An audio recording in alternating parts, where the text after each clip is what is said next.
High বন্ধুগণ, আমার হাতে দুটো বই দেখছো। এটি দুটো বই নয়, একটাই বই, একটাই উপন্যাস। এই উপন্যাসের প্রথম খণ্ড, এটা দ্বিতীয় খণ্ড। তা এই 10 সেকেন্ডের রিল দেখার জেনারেশানে আমি যখন সোশ্যাল মিডিয়ায় এই উপন্যাস সম্পর্কে হালকা সার সংক্ষেপ কিছু কথা জানতে পারি, তখন পড়ার জন্য মনটা ব্যস্ত হয়ে উঠেছিল। তখনই অনলাইনে সার্চ করি বইটা কোথায় পাওয়া যাবে। দেখি বইটা বাংলাদেশি, উপন্যাসটার নাম পদ্মজা, লিখেছেন ইলমা বেহরোজ।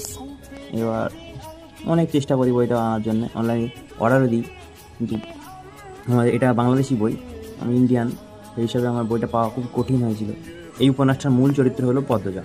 পদ্মজা একটা সুন্দরী মেয়ে, খুব পর্দাশীল এবং সাহসী, কিন্তু একটু বোকা। আর তার প্রেমিক হলো লিখন শাহ, আর তার স্বামীর নাম হলো আমির। তা এক কথাই যদি এদের কাহিনীটা বোঝাতে চাই, তাহলে হলো লিখন শাহ পায়নি পদ্মজাকে, আর পদ্মজা পায়নি আমিরকে। প্রত্যেক